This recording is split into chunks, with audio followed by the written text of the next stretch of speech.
Hello guys, কেমন আছো তোমরা সবাই? আশা করি তোমরা সবাই অনেক ভালো আছো। আমিও খুবই ভালো আছি। এটা গতকালকের ব্লগ। তো গতকালকে ব্লগটা শেয়ার করতে পারিনি, জন্য আজকে শেয়ার করলাম। কালকে আমাদের বাসায় আমাবস্যার ভোগ দিয়েছিল। আমাদের বাসায় ঠাকুরের কাছে, মায়ের কাছে, গোপালের কাছে, বাবার কাছে প্রতি আমাবস্যাতে ভোগ নিবেদন করা হয়। প্রতি আমাবস্যাতেই করা হয়, প্রতি মাসেই। তো গতকালকে আমাবস্যা ছিল, তোমরা সবাই জানো। তো আমাবস্যার দিন কালকে মামুনি ভোগ দিল। মামুনি নিজেই সব এক হাতে রান্না করে ভোগ দিয়েছে। সে প্রতি মাসেই তাই করে।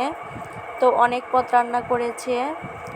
রান্নার আইটেমে ছিল সবজি পোলাও, বুটের ডাউল, আলু দিয়ে, সয়াবিন দিয়ে, পটল দিয়ে রসা ছিল, বিলাতি ভাজা, আলু ভাজি, তারপরে বেগুনি ভাজি ছিল, পায়েস ছিল, লুচি ছিল, টক ছিল, আরও অনেক কিছু ছিল, ফলমূল ছিল, সন্দেশ ছিল।